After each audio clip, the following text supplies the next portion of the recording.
It can be really frustrating. You have to deal with people that like to play in the middle and they don't want to take a side. And I understand that sometimes they don't want to get involved. They want to be cool with everybody.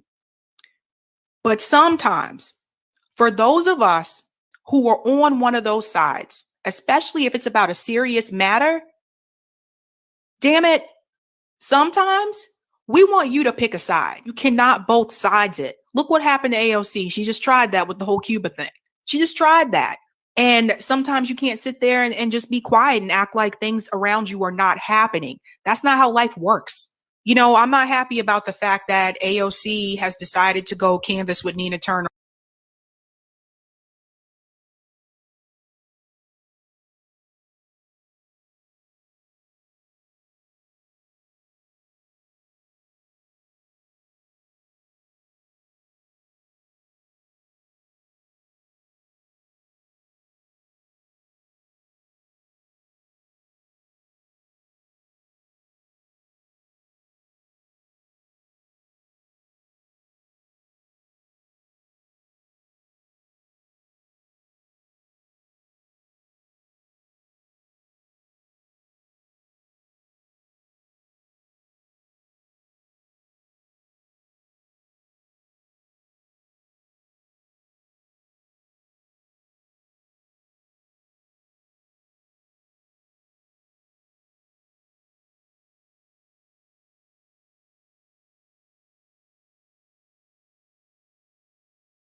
Okay. I think I'm back. My apologies for that. Not quite sure what happened. Yeah. I don't know what happened. Just went out. First time that happened to me. Anyway, back to what I was saying. Let's go back to sharing that video. So we will do this again. All right. So let's pull up or Sabrina. Let's call it Sabrina. I like Sabrina. One of my favorite names, actually.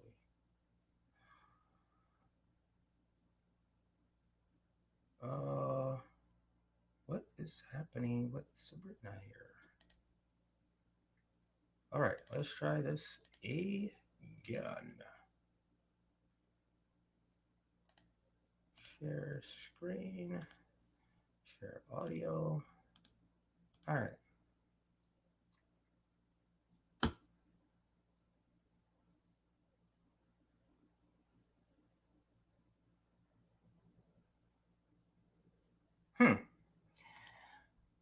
Not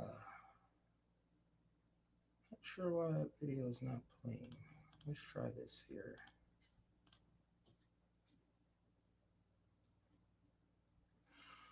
All right, now this should fix that. Let's hope it does.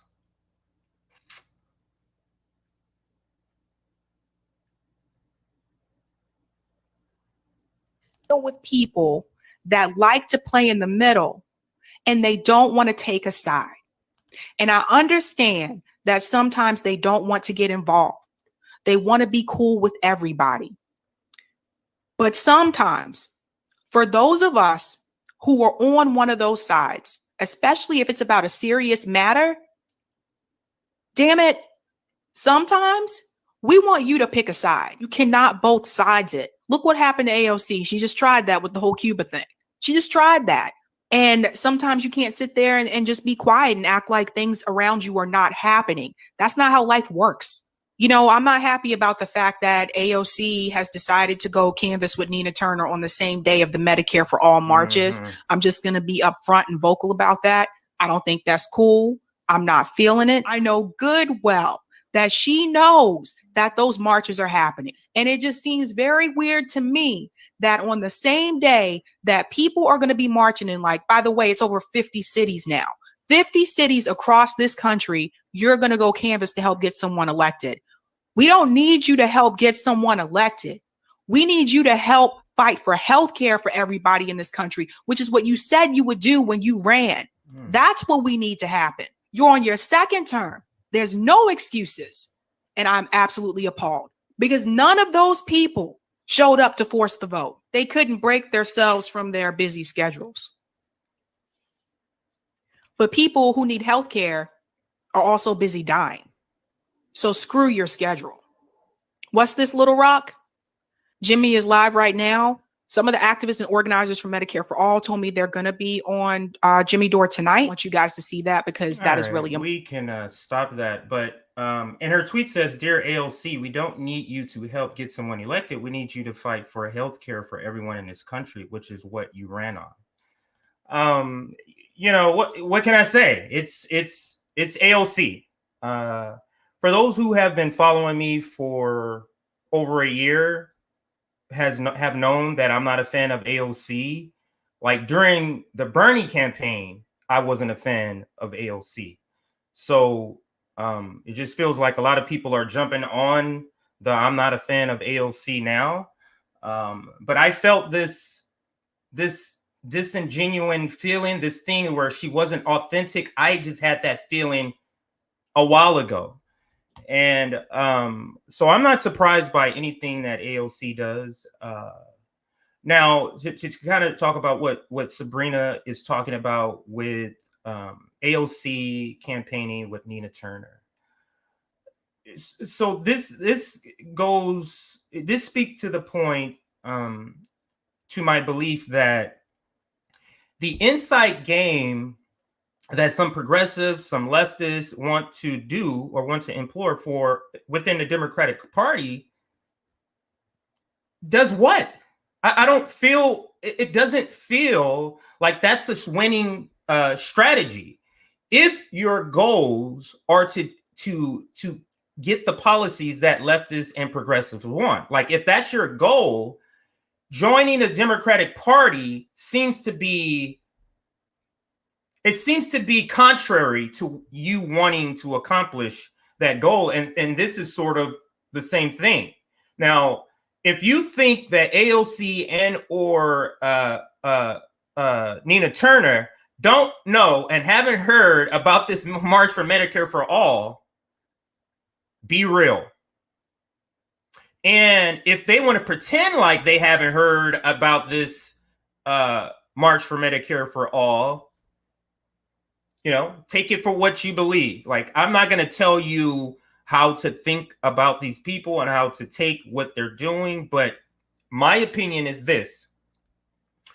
Anytime any person begins to run as a Democrat, that means they have to switch their progressive priorities and make the Democratic Party now the priority. That is a unequivocal fact. And you're seeing it in this example with them hearing about this march. Both of them claim that Medicare for All is a very, very important issue, if not the most important issue. You're going to take away from that by campaigning on that day? Or better yet, you're not going to add to that by helping and speaking at one of these marches.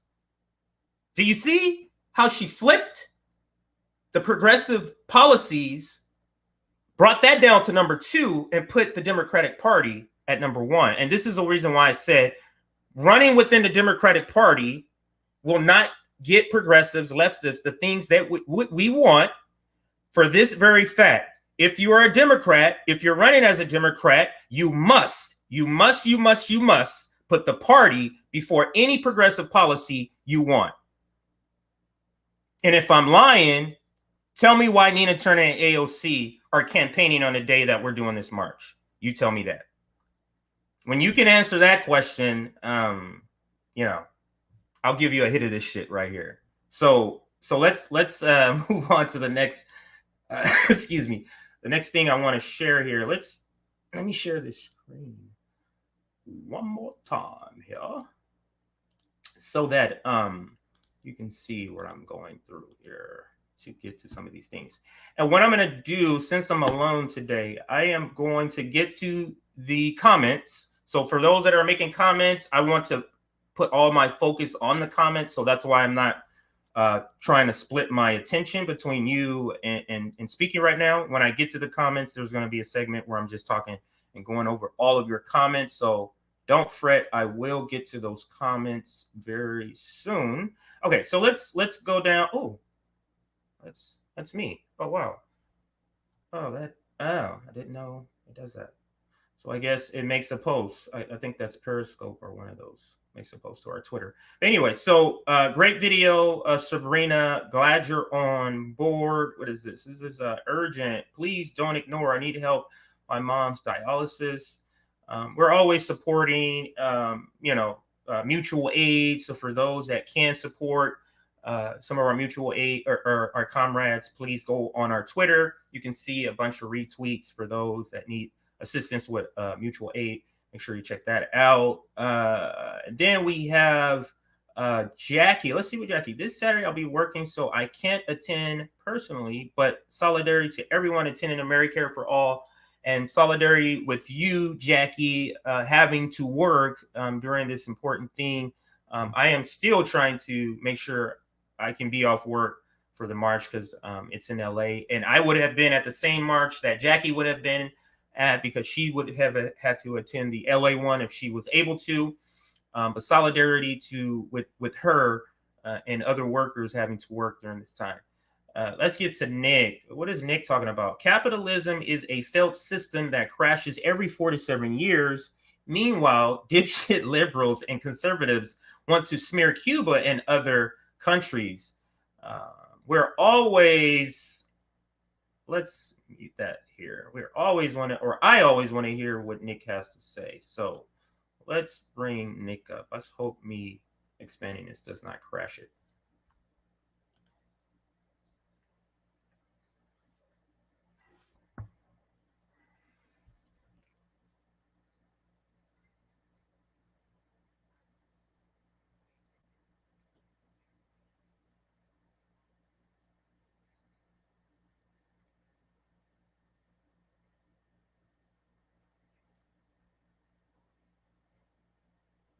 One second here. Let's do that again here. My apologies for that. Let's share audio. That's what I did not do before. Saki out of the Biden administration that says communism is a system that has proven not to work and proven to. Okay, so let's try that again. My apologies for that. I have to get used to this. I have to get used to the StreamYard and operating it at the same time that I am speaking. So let's go back to Nick's video.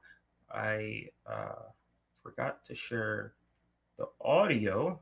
Sorry about that, Nick. Let's do it now. Capitalist propaganda, which is really easy to debunk, by the way.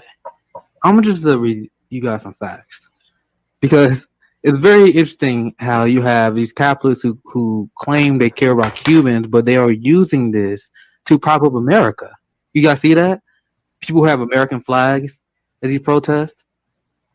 Now, Cuba has a lower infant mortality rate than America. Cuba has a higher life expectancy than America. Cuba has a higher literacy rate than America. Cuba has free education and universal health care. Now, I'm not a fan of states. I don't apologize for states.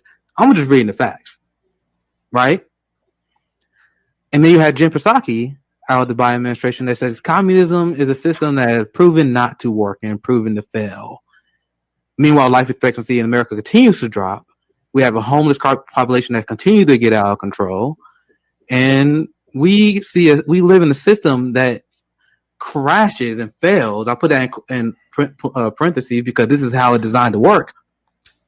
We have a system that crashes every 4 to 7 years. It's come from Professor Richard Wolff. And this is lead directly to the massive income inequality right now. And the studies that show income inequality right now is worse than it was during the era of serfdom. But tell me more about how Cuba has failed. So it's funny how you guys think that capitalism is such an inherently bad system, but you guys had to put an embargo in order to make that case for a point for you guys. So if you hear anyone like, "Oh, this is a rebuke of leftism," no, this is a rebuke of U.S. imperialism. Do not let them change the topic on this. Period. Because this is a result of the United States constantly meddling in Cuba, and the CIA has a very long history of doing that. The same CIA that a lot of the Democratic Party apparently approves of now. And now to the second part of this question: why can't AOC and the squad simply just lay that out? They are cowards. Very, very powerful last line there by Nick. The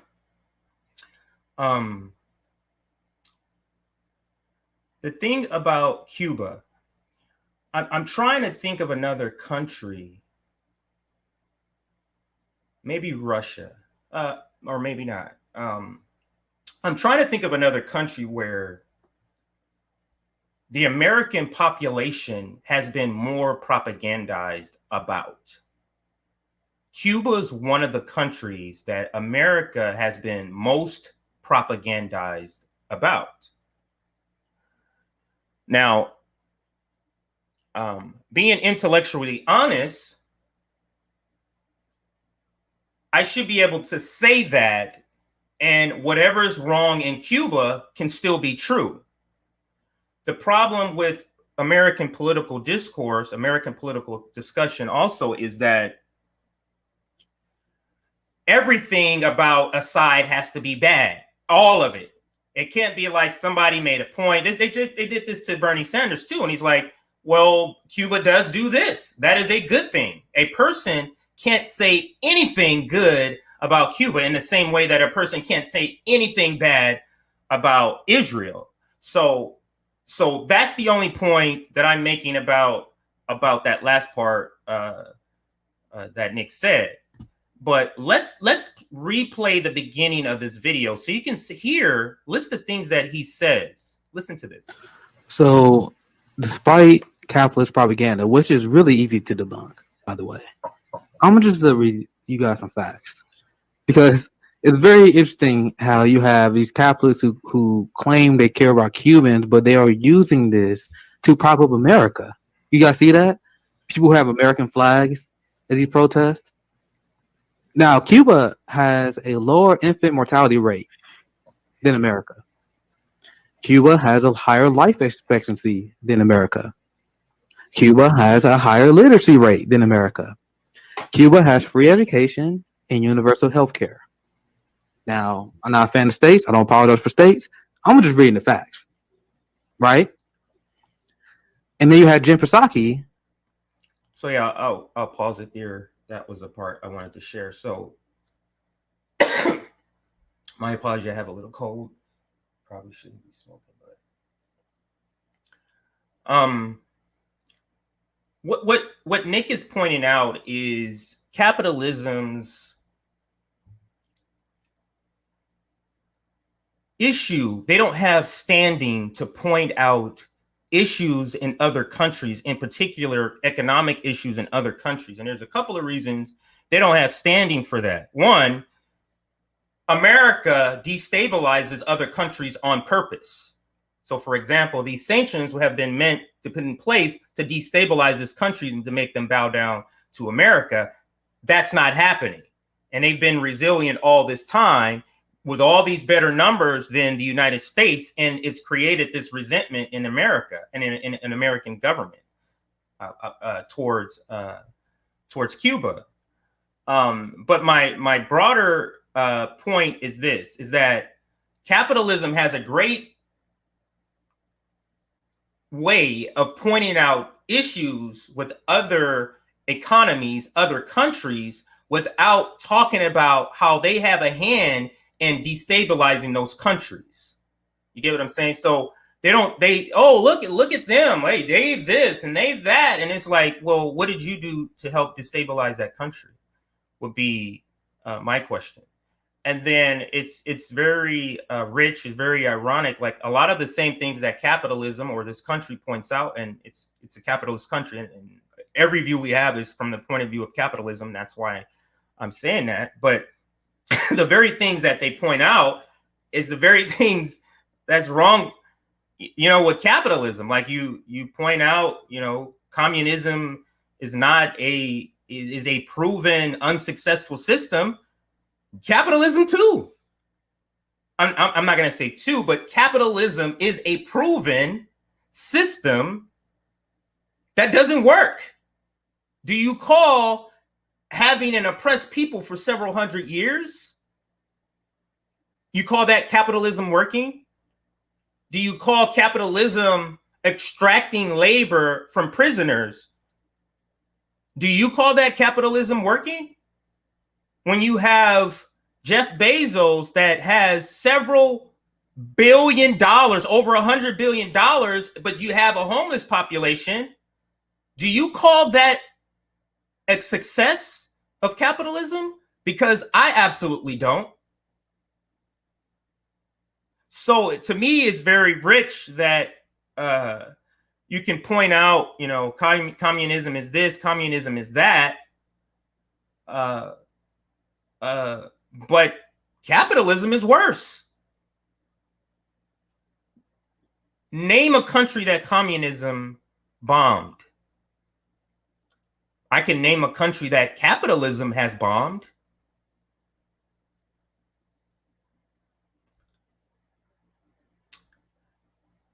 I'm not going to keep going because I could keep ranting on that. So that strand is kicking in. I can go for a while. So let's play this next video here. Actually, no, let's go to comments and then I'll play the next video. So let's now talk about comments here. Let's see what everybody's talking about. No audio muted. My apologies. That was in the beginning. I think I got everything said. Okay, so thank you, Jay. Can someone DM? Yeah. Okay, I think I am good now, right? And okay, so I think we're good. All right, now let's get to the other comments, the newer comments, since I've been having my more technical issues. So here goes one here. What is this person saying? Excuse me. Name the country that communism has bombed. Oh, she's just repeating what I said. There isn't one. There isn't one. Okay, working. Let's see what this one says here. Let's see. What are you saying here? Working only for billionaire vampires, feeding on labor. And the way you spelled labor, I'm assuming you're in another country. Use that you there.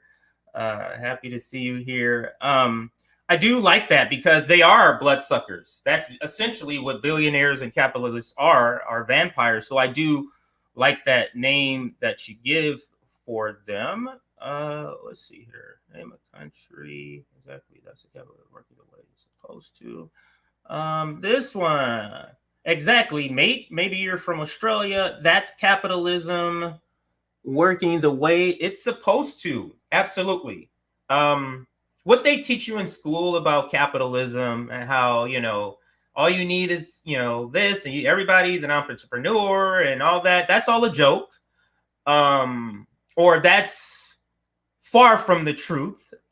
Maybe that's what the intentions were, but the application absolutely does not match what they teach you in school. Let's see what this person says here. Damn, I haven't had a cold in ages. That's weird you say that because I was saying the same thing to my wife. We've been locked up, and I know exactly when I got the cold. It was because of the funeral with my cousin. Crying. I couldn't have mask on, and picking up kids I haven't seen in a long time, and just spending time with family I haven't seen in a long time, and that's where, like a few days after that, I caught a cold, and I hadn't been sick for over a year because I had been locked up in the house. All right, so let's go on to the next one here. Let's see what this person is. They tried to kill Castro 600 times. Like, America really, really hates the government, really, really hates Cuba because how defiant Cuba has been, and how, even in spite of these just inhumane sanctions placed on them, that they have survived this long. But that is catching up with them right now. You notice that in a lot of protests that's going on. But it's so rich how the American media is covering what's happening. They're not talking about how they love socialism and they're protesting something else. They're just trying to say, oh, they're protesting communism, and it's just they're protesting the Castro regime. Is just such so disingenuous that our American media is. What is this person? How do you spell this person? Jen Pasakapath. I like that name for her. Let's see. Smo Biden could executive order legalization of marijuana. He won't. That is true. He could implement an executive order, which takes it off of whatever schedule. I forget the schedule it's on. He could do that, and it would make it or decriminalize it immediately. And excuse me. He simply won't do that because he doesn't want to. And this one person says here, vote AOC out. I'm going to get back to that comment. North Korea, I think I think that was in response to me saying, I'm trying to think of another country that has been more propaganda, or the American public has been told the most propaganda about. North Korea could be up there. I agree with that. Absolutely. Another person said North Korea. I'm assuming that's what that NK says. Let's see what this person says. Dem plus Republicans equal oligarch equal suspect. I think it's a little more than suspect. That's the Fred Hampton leftist thing. That's what you mean. That was Jackie. Message. So let's shut that off. China is also could be another one that we've been told about. I think it was one of my populist voice videos where I said pretty much, or maybe it was a tweet. I think it was a tweet, and I said pretty much said everything that we've been told about other countries is almost 100% BS, almost 100% bullshit propaganda about other countries. So really, when they're reporting on foreign stories, unless it's some sort of things where I can physically see the evidence, for example, if they're talking about what's happening in Israel, they can show us the bombings and all that. But we're just going off what they're telling you. Nah. I love Nick. Yeah, playing that video. Yeah, Nick is awesome. When he and I get on together, we usually talk shit for a while. We can go for a while. Let's see what this person says here. If the people would have boycotted the 2020 Democratic primary, we wouldn't be in this mess. I'm assuming that person is saying if you boycotted what's his name? Joe Biden would not have been elected. I'm assuming that's what the person is meaning by that. A lot of great comments. I'm going to come back to some more comments, and I'm going to get back to some videos on the Fred Hampton Twitter account. And then we're going to cover some trending topics. Wow, I've been talking this long. I did not know I've been talking this long. Okay, so let's get to some more sharing here. Let's share this screen here. Let's share another video. 501.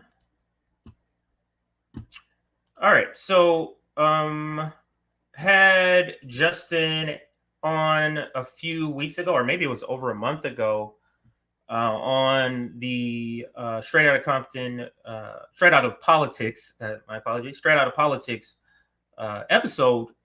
This episode was with Nick, and let's play the clip and then I'll comment on the other side here. Actually, hang on a second. Let's take that out. Let's share. And let's do this again.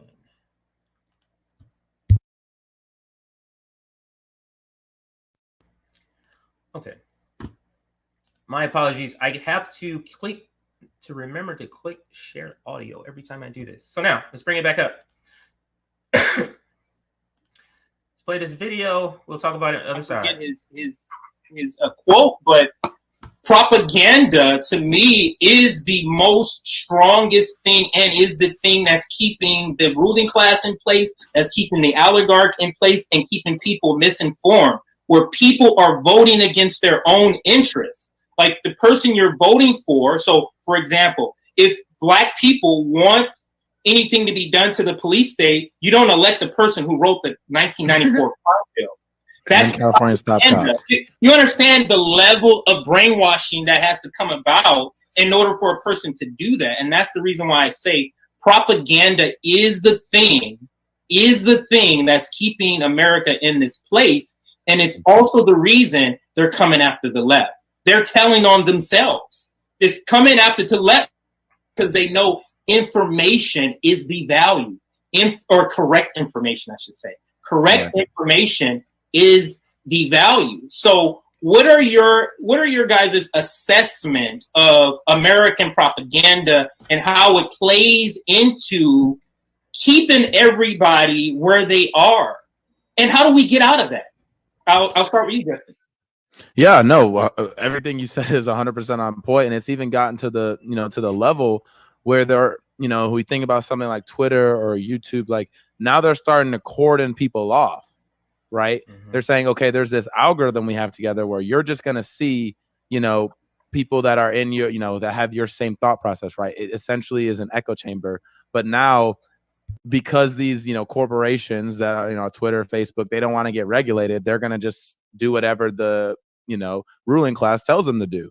And whatever the politicians tell them to do, like you said, extension of the corporation. And so I think the remedy for that, I think, is we have to start actually having conversations with people we don't agree with. We have to actually start and stop being afraid to get in some type of, uncomfortable, like confrontational type of conversation.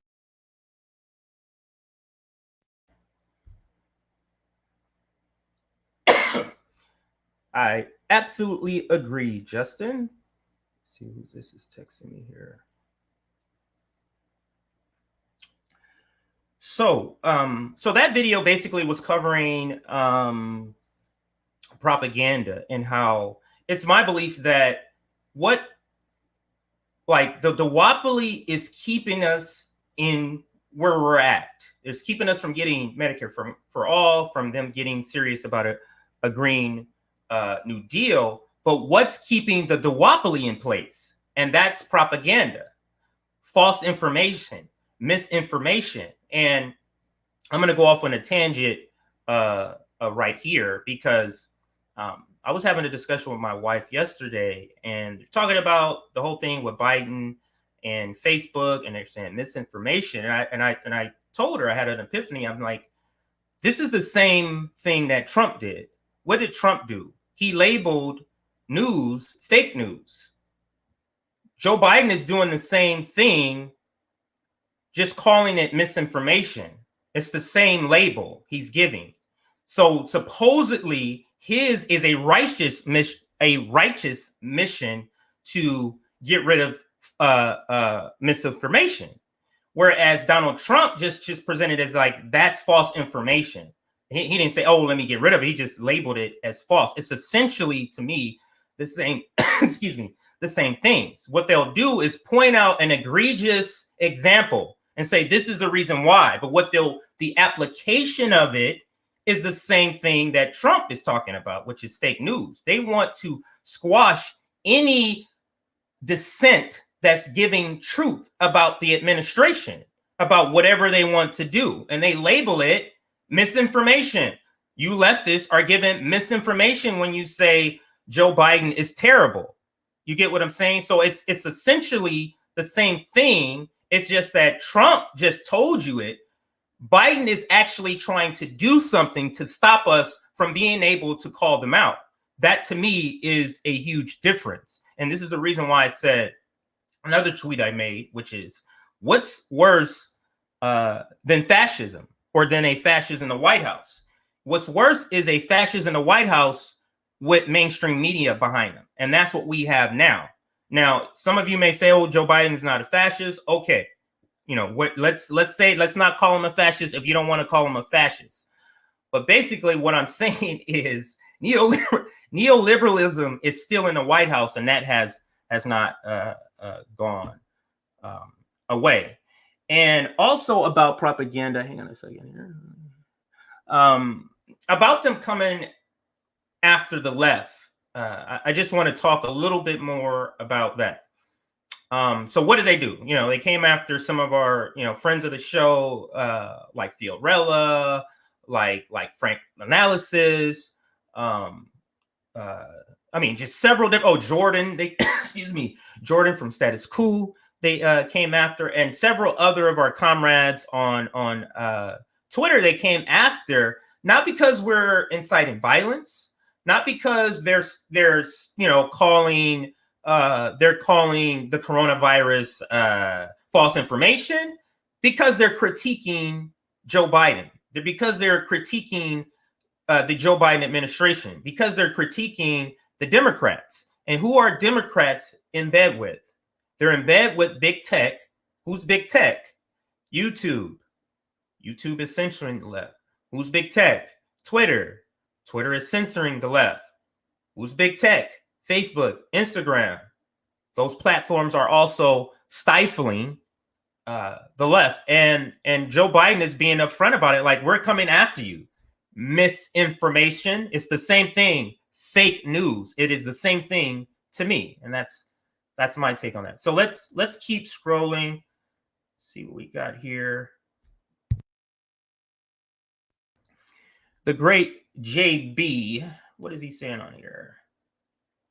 Twitter isn't. Oh, I don't know why it does that. Anyway, let's go back to that tweet. See what it says. Hall. Twitter isn't real life. Oh, really? Then why are you here? Several retweets. This guy said, "I don't have a life. That's why he's here." So that's true. What the reason they say Twitter is not real life is because it's a way of devaluing the opinions on Twitter. Everything is real life. Everything. Like, these are real people on Twitter having opinions that don't align themselves with corporate media, with corporations. So guess what? That's not real life. It's a way of devaluing the left's opinion and anyone's opinion, and the youth's opinion, actually. The left and youth opinion. Let's go down to somewhere else. We have a post from Meg, another new addition to the Fred Hampton Leftist. I love her name. Meg says, March for Medicare for all. Disclaimer, no person's named Joy harmed in the making of this podcast. Only the joy of liberals, incrementalists, and Medicare for all. March for Medicare for all haters. So Savage Joy was a guest on Meg's show. Great show. Make sure you check that out on the Fred Hampton Leftist Network. Another new addition, Carrie. Another post about March for Medicare for all. Maybe I shouldn't. Oh, let's see what this says. It says, demand the same healthcare coverage Congress gets, pay for the same way. Abso-freaking-lutely. So, why can't we just have the health care that Congress has? How about that? Like, what is your argument against that? Congress, Nancy Pelosi, Joe Biden, Mitch McConnell, Kevin McCarthy. Like, what is your argument against saying an American worker coming up to you saying, hey, or a kid, because they love to use children. So a white kid with blonde hair. White kid with blonde hair comes up to him and says, hey, pulls on it, hey, I want to have the same health care that you have, Mr. Joe Biden. What are you going to say? We can't afford that, little kid. Scram, get out of here, beat it. What is he going to say to that? You know what I mean? Like, what is your answer to an American worker, to an American citizen, when they say, I would like to have the same health care that you have, Mr. or Mrs. or Ms. Congressperson? What would be their answer? I think we should start asking politicians that very question. Another new addition. Love these new additions to Fred Hampton Leftist. Afeni. That's the flamethrower. That's my nickname for her. Not a fan of Jimmy, but this is some deeply unserious shit I'm seeing from these leftists. That's what this comment. So that's about Jimmy. I am not going to get into that. So this is one thing you guys may notice this on Twitter. For those that follow, a lot of the Fred Hampton leftists on Twitter, I try to stay out of it. I intentionally or on purpose avoid even learning about beefing topics and stuff like that. When I first got on the Twitter, I was all into it. It was all consuming. And then now I just have a perspective. And really, I got to be honest with you, the death of my cousin kind of flipped the switch for me, to where now I need to only be concerned with shit that's important. That's my threshold. Now, I may have a comment once or twice a week, out of 30 or 40 texts. I might have a comment on something, but largely, I just stay out of that stuff. I'm just not that interested. That is not a slam on anyone who is interested in it at all. This is your criteria for Compton J, not for anyone else. So I don't want anyone else to take that like personally or anything. So let's see here. A few months ago, let's see if he's talking about Aaron Mate. I was lucky to meet Michael Brooks a few months before his passing. I got to witness his hilarity live at the Bell House in NYC, and then met up for coffee a few days later. We had a great chat, and I was looking forward to many more. He was a special soul whose legacy live on. R.I.P. Absolutely. Michael Brooks was absolutely a great, great comrade for the left. And he was really the only reason I even knew about the Majority Report. There's no other reason to watch the Majority Report when he was here with us. No other reason. It was just to go hear Michael Brooks. They may have one or two other decent people, but literally, if it wasn't Michael Brooks, I wouldn't even watch the show. Then we have another tweet. Oh, I skipped mine. I can read mine. I didn't want to really go over my stuff, but Andrew Cuomo killed a bunch of people in nursing homes, bullied staff and state reps, sexually harassed several women, and he's still governor. And some of y'all think you're going to vote your way out of this hell hole. That is the tweet. So, it's pretty self-explanatory. If a person can do everything that Andrew Cuomo did and Donald Trump, frankly, Joe Biden, if they can do all of these stuffs, all of these things, like how valuable is voting if our choices are those people?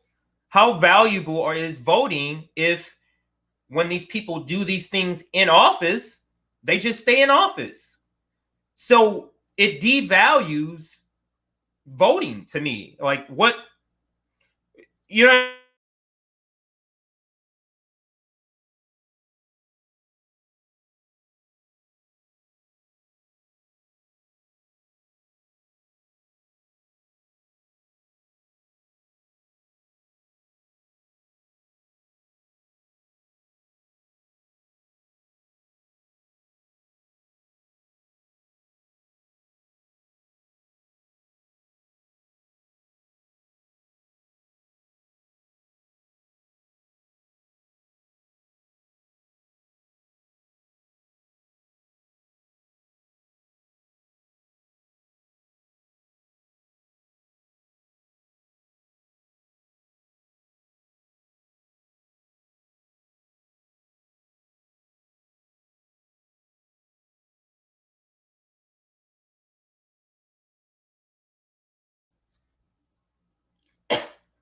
All right. Sorry again. I'm probably just going to cut this live stream short. Not quite sure. I hope so. Several weeks ago, I discovered that my internet service here was, now this is not my home, but this is where I do my studio, where I do some of the taping.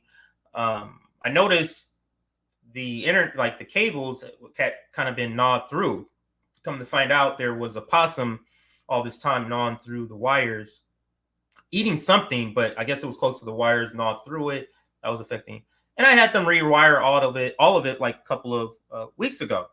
So I'm just hoping that this possum is not back doing that, because this is the first couple of times that my feed has dropped. Let's cover some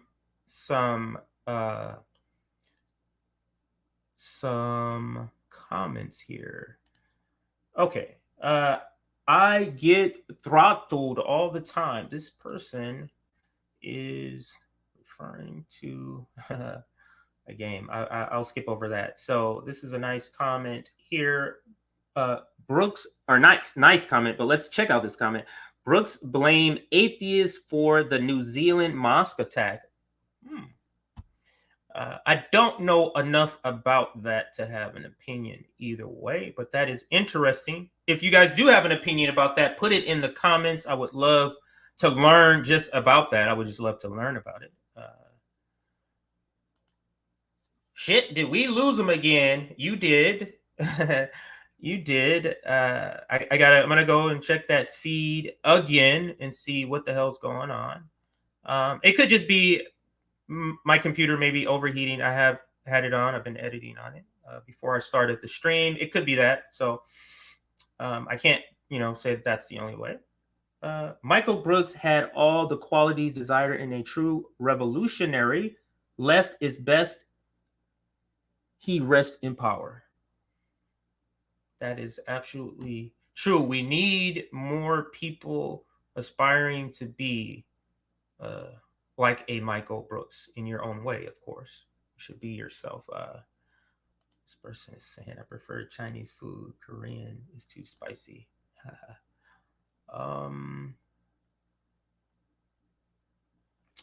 Brooks was a Dem. He absolutely was a Dem. Mm-hmm.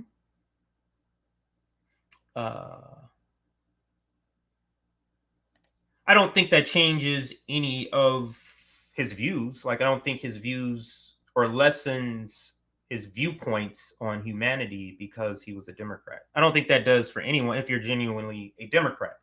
Like, if you're genuinely saying these things, I don't think there's any elected Democrat that I can say that about, though, because I don't think any of those people are genuine, especially once they've been in there. Beefin is the meat grinder. Maybe he's commenting about my comment that I'm not really in tune with the beef. Borg Biden, let's see what this says. Borg Biden, resistance is futile. I guess that could be looked at as true. Afeni, yes, she's awesome. Love Afeni. Make sure you check out her show. Great comment here. Socialism is the answer. It absolutely is. Or at least we know capitalism is not the answer. That's one thing we can say for sure.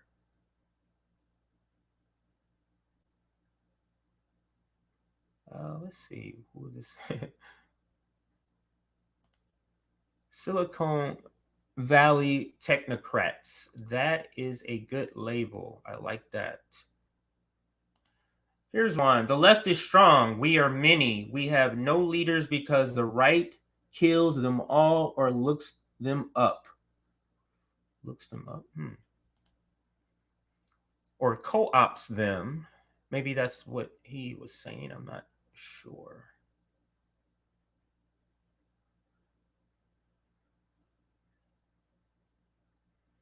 Let's see. This person says here, every politician and every story is a flare going off to prevent revolt. I can see that. And this one in all caps, Joe Biden is fascist. Like I said, I'm going to leave it up to you to have your own opinion about that. But I certainly believe that he does have fascist behaviors, tendencies. Absolutely. And I'm going to leave this to be the last comment I put up here. Dems are imperialists. Absolutely. And let's see if I can get into my tweets here. There are a couple of my tweets that are very important, and I think I should probably cover it. And that's this one right here. So the National Low Income Housing Coalition does these reports where they analyze income and affordability for different things. So let me share this tweet I did about that. Here it goes. I remember now to share sound, even though this may not have sound on it. Okay, so this tweet right here. Let's see here.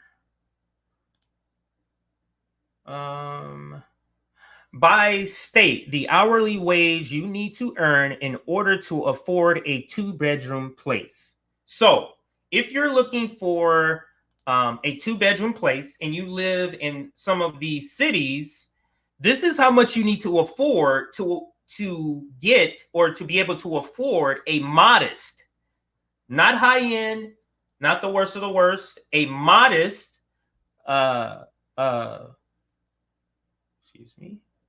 modest 2-bedroom. So California, obviously California, where I live, $39.03.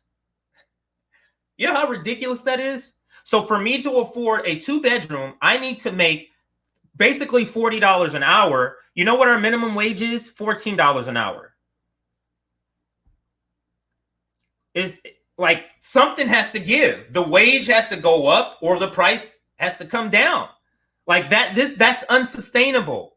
$14 minimum wage, but I need $40 an hour to afford a 2-bedroom. So a married couple, let's see. Let's think about that. A married couple each would have to work a full-time job making $20 each. $20 an hour each. That's a little more doable, but how many married couples that are working class are both making $20 an hour? There's some. I'm absolutely sure there's some. But what's the percentage of that would be my question. And then there's a couple of tweets where I go in a little more detail. Some of the bigger states. So like for example, right here, again, the source is the National Low Income Housing Coalition. For those who want that, check that out. They do have a lot of good work. So this one here, I talk about, or I tweet about Texas in particular. So for Texas, in the latest National Low Income Housing Coalition report, their minimum wage is $7.25, right? That is just, I mean, just saying that $7.25, that's your minimum wage in Texas. You would need to work 100 hours to afford a one bedroom at that rate. 100 hours. That's essentially, or that is the same thing as 2 full-time jobs and 1 part-time job.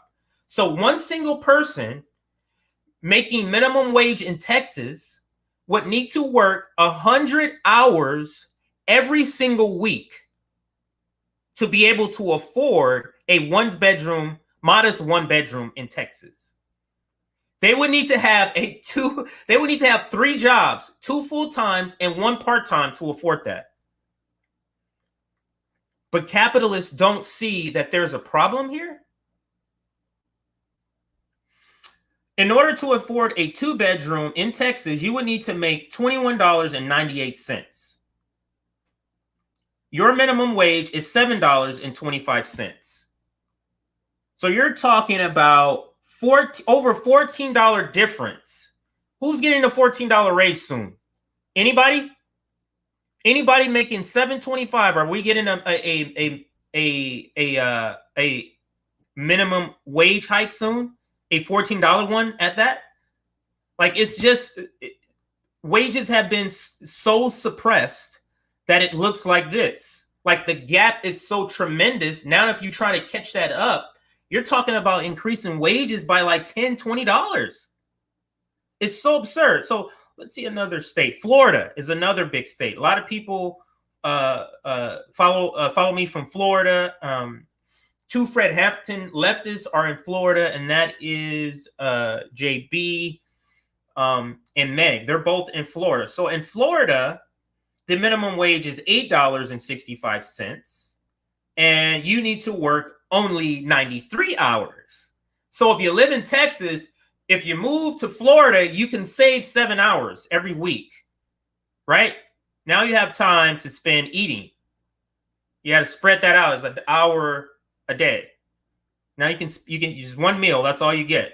That's basically what capitalists want us, how they want us to live. So in Florida, you would need to work 93 hours to be able to afford a 1-bedroom apartment. It's so ridiculous. That's 2 full-time jobs plus 13 hours. So it's not quite a part-time job, but 2 full-time jobs plus 13 hours. So like I said, if you're in Texas, if you move here, you can save about 7 hours if you move to Florida. Now, to afford a 2-bedroom in Florida, you need to make $24.82, basically $25 an hour. We're still fighting for $15, and we can't get that.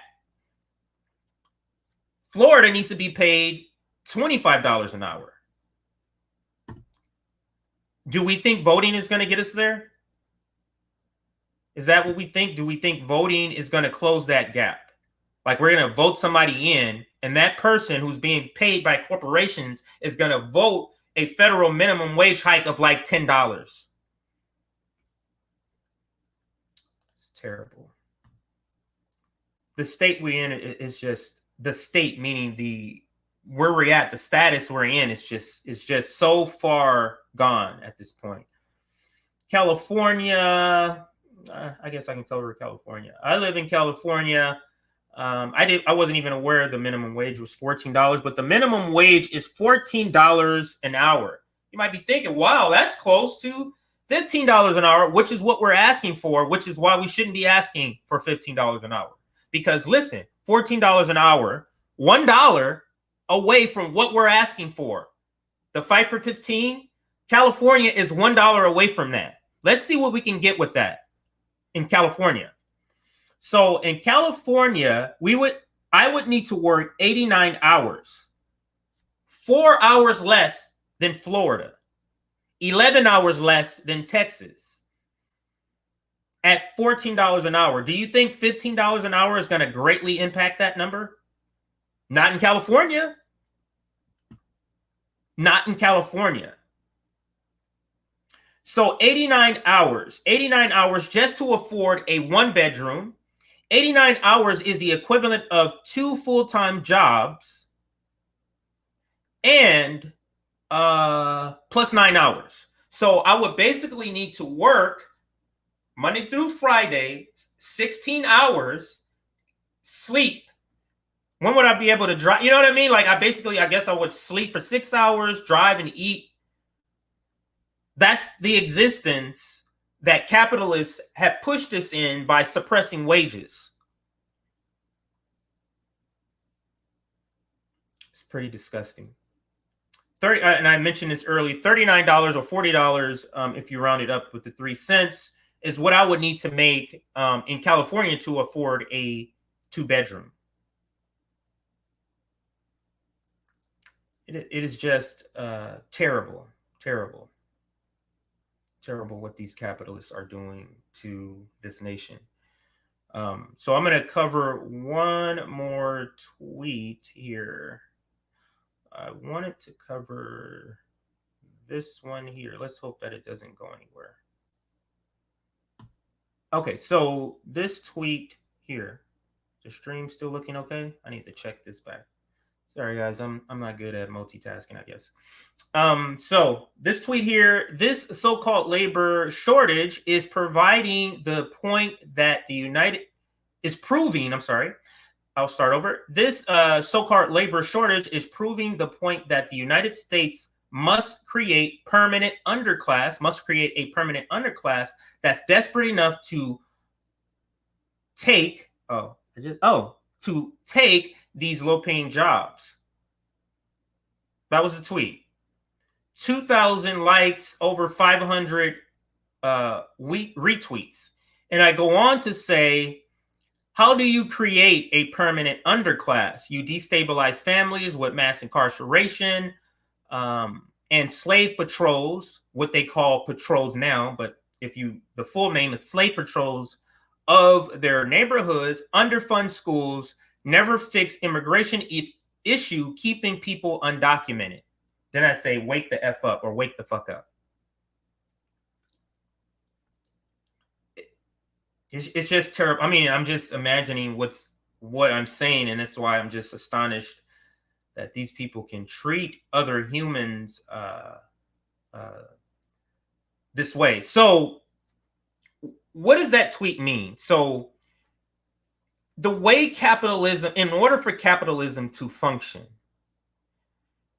there always has to be a class, a group of people who are so desperate, they'll take jobs that are paying starvation wages. That is a necessity for capitalism, especially American capitalism. That is a necessity. So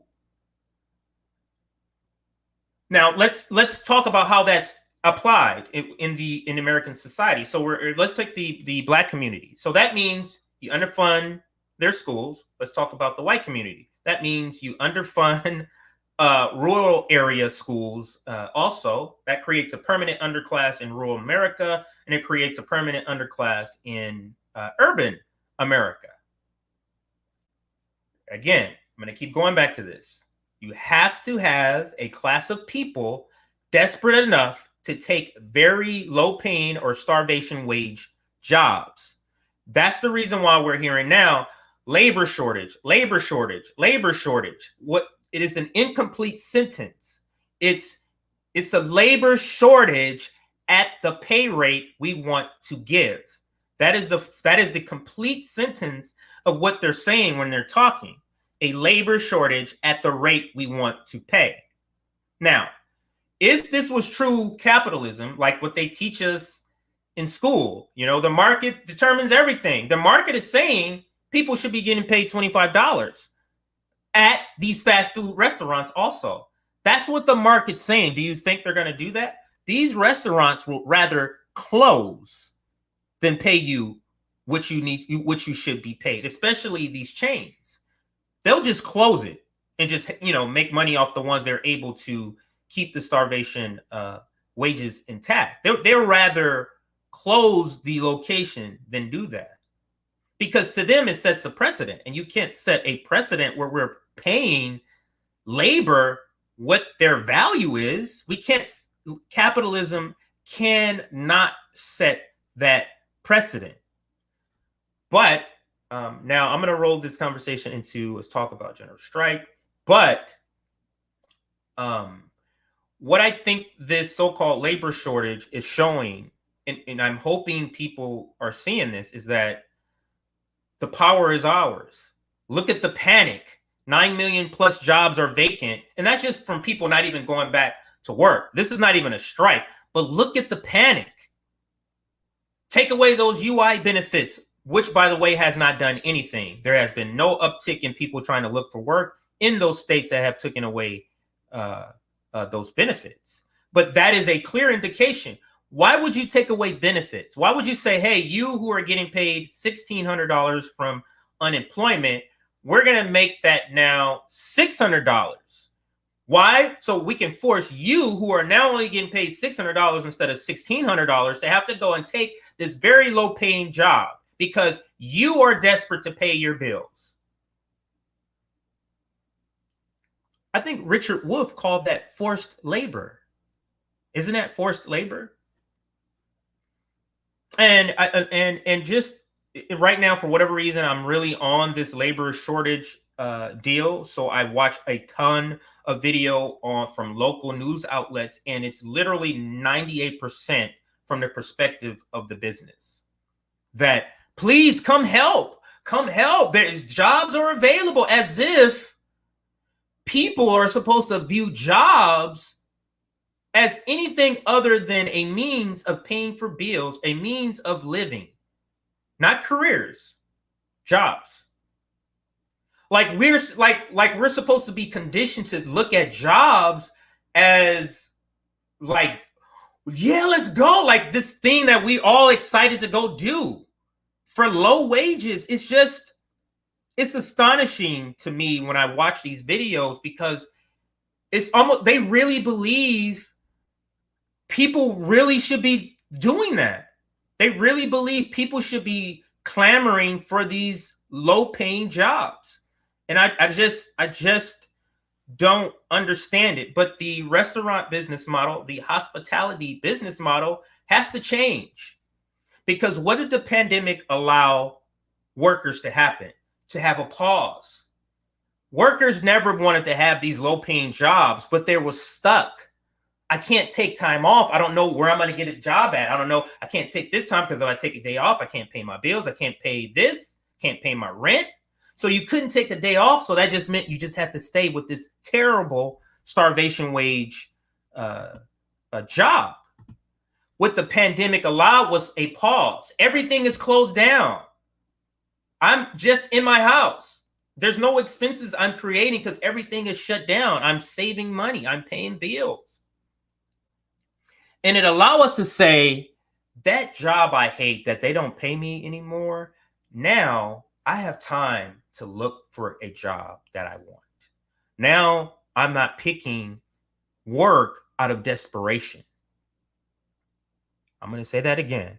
I'm not deciding where I work off of desperation. And that's what we're seeing. And that is scaring the hell out of these capitalists and these corporations. So how can this be a general strike then? Because this is very similar to what the effects a general strike will do, except that we will have listed demands that if you don't do this, we ain't coming back to work. But the point I'm making is, look what's happening. 4 million people quit their jobs, I think, back in April. 9+ million job openings that are being reported. If we were to add another 7 million people to those numbers of general striking, we're talking 20 million people or close to it.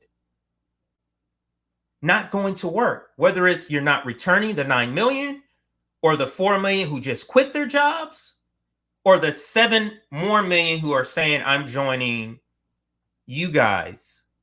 I'm joining you other workers in trying to push these wages to where they should be. And I think that this is an opportunity to do that. I don't know how it could be done, but I'm just saying, I think we're at a point to where people have money saved up. People are already being picky about their jobs. If we can get just the word out about this, hey, maybe not call it a general strike, because maybe it's not technically a general strike, but it's close enough to it to where we're getting at least pay increases. A general strike would just add some other demand. So I've been talking a long time. I did see a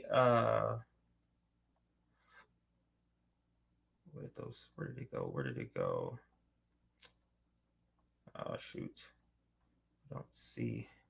All right, so I'm going to discuss a couple of more of your comments, and then I'm going to sign off for today. I did not plan to go over an hour, but it's fine. Don't stop. I got to stop only because I got to go pick up my daughter. Oops, this is the one I meant to put.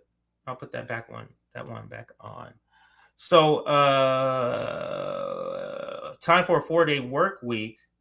Absolutely. I mean, just think of that. Pre-pandemic.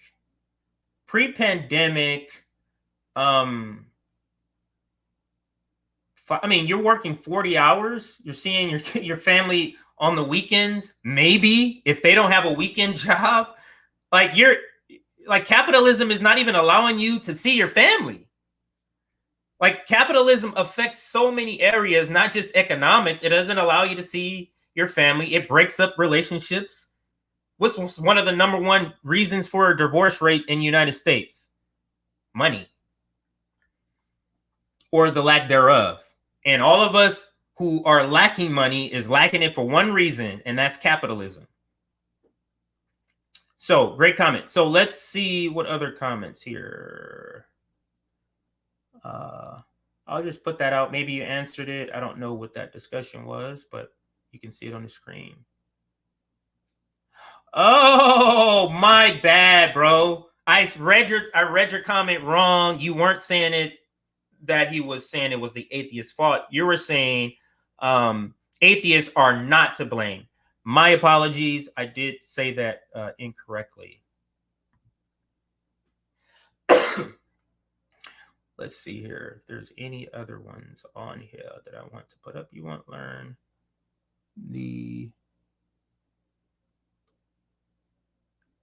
it says, you want to learn the intricacies of Lefty Twitter? Ask a reply guy. All right. I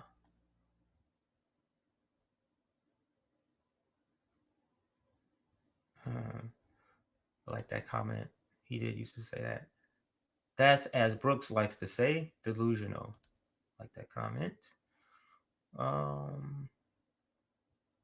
Currency is not money. And he goes on to say, money is not currency.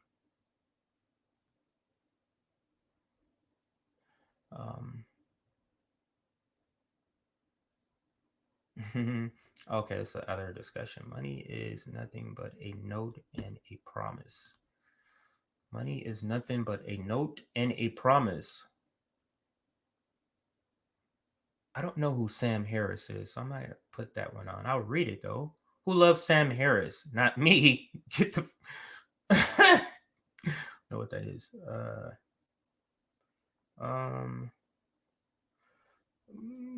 Looks like you guys are having conversations with each other. So maybe that's it for now. Let's see. Ignore everything. Ignore everything about saving the planet.